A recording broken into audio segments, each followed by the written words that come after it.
Non-Monogamy Help is a podcast where your questions about open, non-monogamous or polyamorous relationships are answered. Our host, Lola Phoenix, will consult a licensed therapist with over a decade of experience to address your problems. Names and locations have been changed or censored to keep your questions anonymous. You're listening to Non-Monogamy Help, the podcast. And welcome to episode 34 of the Non-Monogamy Help podcast. I'm Lola Phoenix. Please send your questions to nonmonogamyhelp@gmail.com and they'll either be read on the podcast or the column anonymously. You're more than welcome to request one specifically. If you want to read the columns and listen to the podcast, you can go to nonmonogamyhelp.com, subscribe to our newsletter by going to go.nonmonogamyhelp.com/email, and follow us on Twitter @nonmonogamyhelp. If you want to support the columns and the podcast, please consider becoming a patron. Even $1 a month is super helpful. It supports the daily running of the podcast and all the admin fees and things like that.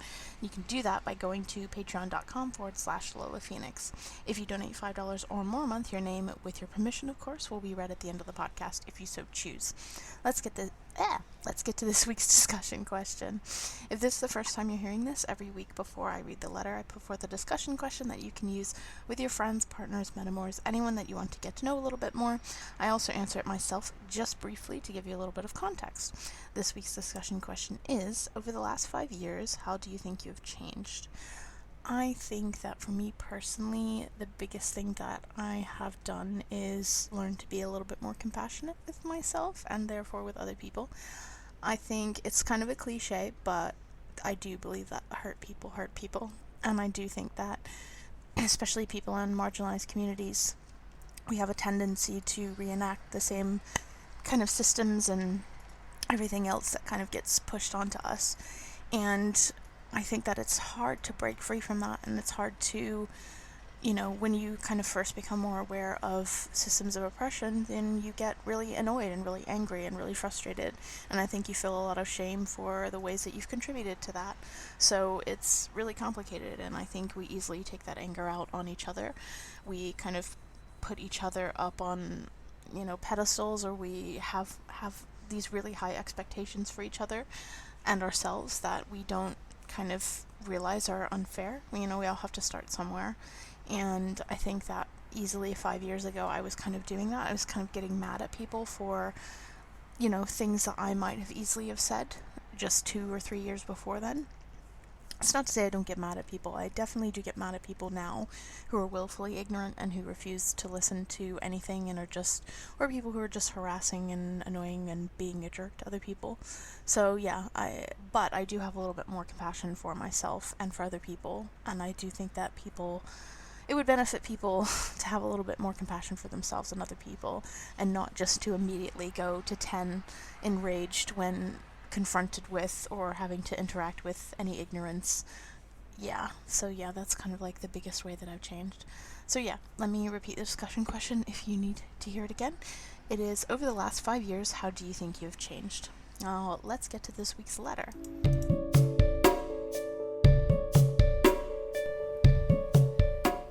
Me and my wife have now been married for 3 years. It's a very loving and happy relationship. About a year and a half in, my wife brought up the topic of polyamory, and at first I was kind of taken aback, just because I've always felt polyamorous, but didn't think it was normal because of societal norms. I didn't want to feel like the typical guy just trying to be a player. I did some research and came to find out many people are actually doing this, so we get to talking about it, and it's not something she wanted to try right away. 2 years into the relationship, and I bring it up again to see if she wants to give this a try. She wanted at first for us to be in a triad, and then later decided we should look for our own partners, which I was okay with. About 3 months down the line, she no longer wants to continue doing this for fear of losing me. And myself, being her husband, did not want her to feel uncomfortable in our relationship, decided we would stop and go back to being monogamous. 3 years in, and in the back of my head, this is still something I want to do and want to be part of my life. I don't know how to bring this up to her, and without her feeling less of herself, or even that she has to choose this or leave because I love her very dearly and don't want to lose her, but at the same time I want to express myself and be who I am. Any advice would be great, thanks. So the biggest thing here is the fear of loss. I think that a lot of people have this fear that, for an understandable reason, opening their relationship is going to make them lose their partner. From a certain logical perspective, this makes a lot of sense, because you would think that if you allow your partner to sleep with other people or have relationships with other people, then they might sort of get wooed away from you. And to a certain extent, that could happen. It totally could happen. Like, her fear of this, even if you feel like, quite honestly, like it's never going to happen in your mind, her fear of this is very, very valid and makes a lot of sense, especially with all the narratives that she's grown up around. You know, you say that you were afraid of being polyamorous, or you felt that way but didn't want to go that way because you didn't think it was normal, and you thought that it was just about being a player.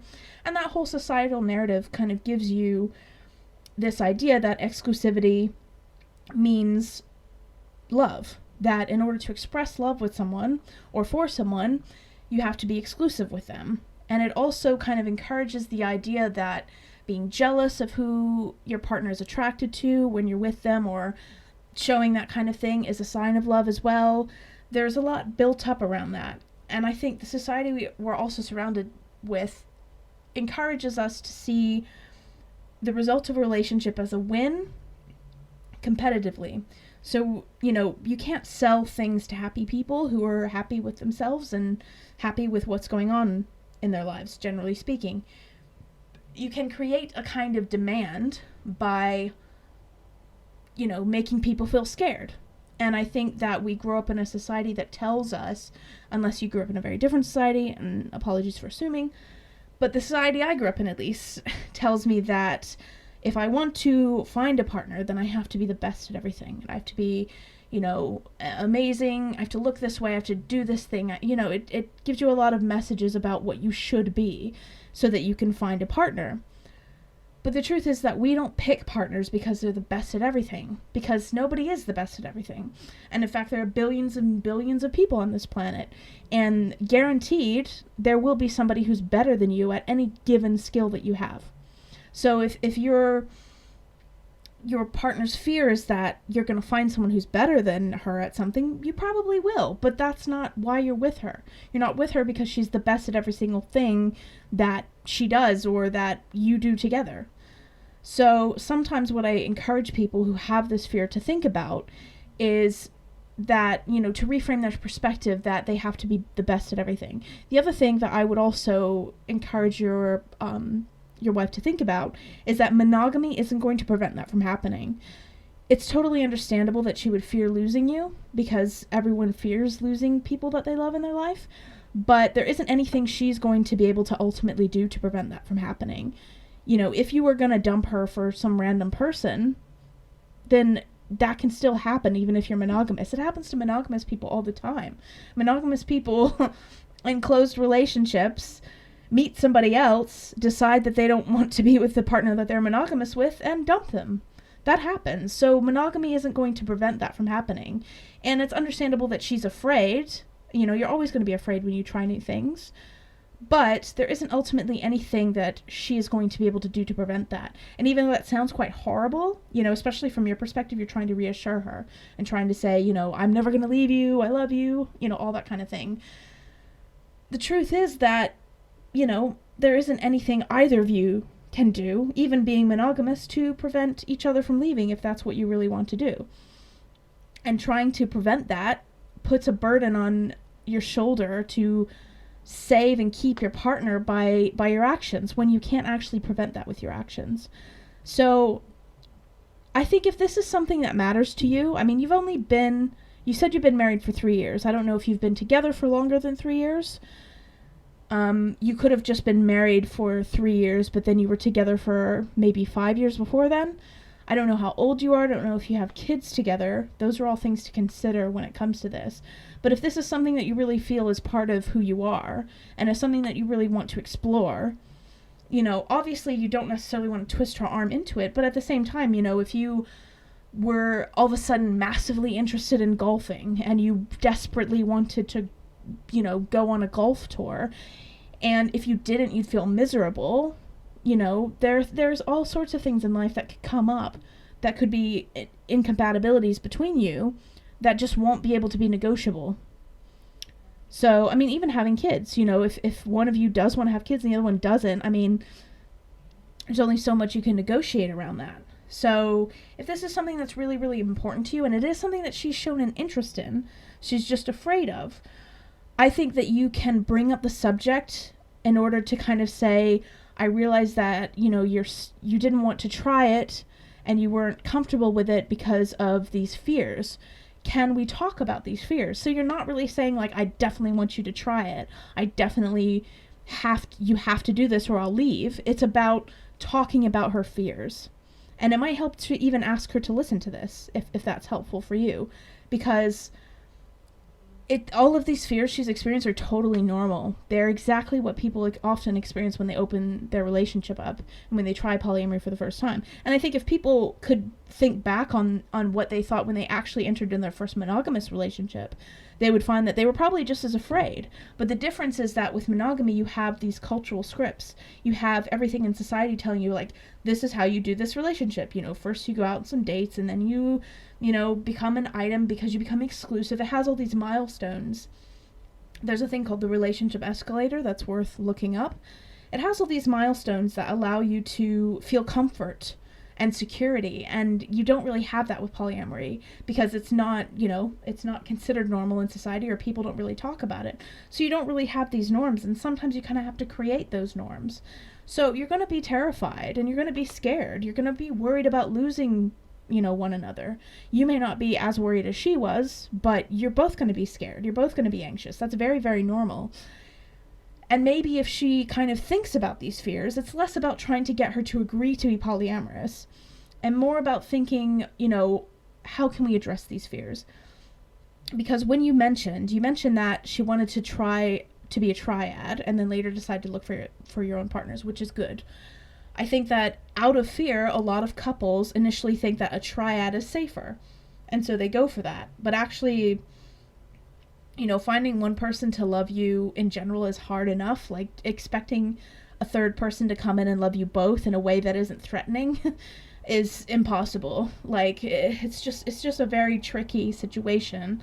And people always think that it's somehow an ideal situation because they think it's the situation which is less likely to end in jealousy.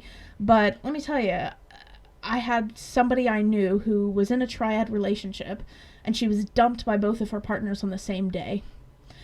And ever since then, I've never really felt that triads were very safe. For me, I'd never had that illusion. It seems like a nice thing. Like, obviously, it's nice if everybody likes each other, and yeah, it's nice if you all have the same amount of love for each other. But I think people don't choose that because they're trying to create a certain lifestyle. I think mostly they choose it out of fear. And so I do think that your wife has been making some decisions out of fear.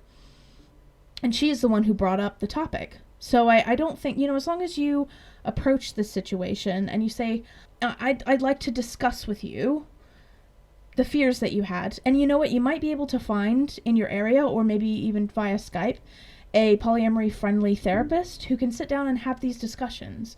And then, because there's all sorts of other things to think about. You may both want to try polyamory, but maybe you both have a very, very different idea of how you want to structure your life and relationships.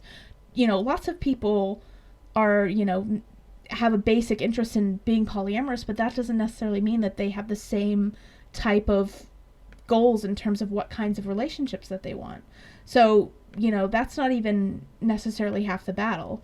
So it's important for you to think about things like that, but I think just starting off, just approach the subject in a way that's like, I know that you expressed some fears. I'm not trying to say we have to do this, but I'd like to talk about those fears and introduce these ideas.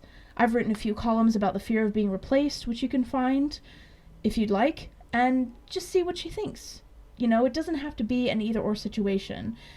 Later on down the line, if you really feel like this is really, really part of you and you can't say no to it, and you can't pretend all your life that you're fine not doing it, and you desperately, desperately want to do it, then you're going to have to really think about the situation, unfortunately. But that happens, and it's not necessarily polyamory's fault. Sometimes people just have different priorities and different things that they want to try. And I think, you only live once, and if this is something that you really, really want to try, then you should go for it. I think in the meantime, I don't think you should go full tilt right now. But you can have some discussions about her fears and see if that changes her mind. And, you know, find a polyamory friendly therapist if you have the opportunity. Maybe that person can also find a good way to bring up this subject, and you can talk about it, and you can work out what you want out of polyamory and what she wants, and maybe she'll be less afraid. But yeah, I hope that helps, and good luck.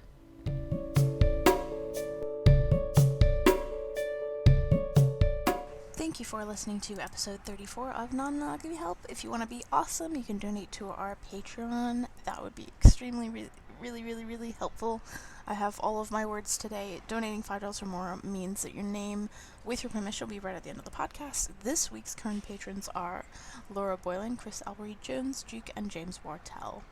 If for whatever reason you can't become a patron because life happens and we are in the middle of a horrible global pandemic, and I don't like to talk too much about that because it makes my anxiety really high, but anyway, if you cannot give any money, I totally understand. You can instead take 5 minutes to log into iTunes, find the podcast, and rate and review it. That would be really helpful, because it's, two things. Like, one, the ratings somehow helps more people see the podcast. I don't know how it works. I don't work at Apple.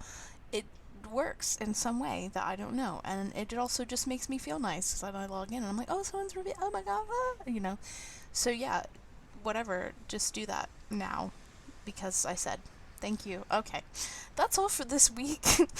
You'll get a new column next Friday, and then another podcast episode in a fortnight. Thank you again for putting up with my extremely bad outtakes on this. I was going to say bad takes, but it's not a bad take. There's no, I don't, anyway. Yeah, thank you for putting up with my blabbering, and hopefully you have a lovely day. Thank you for listening.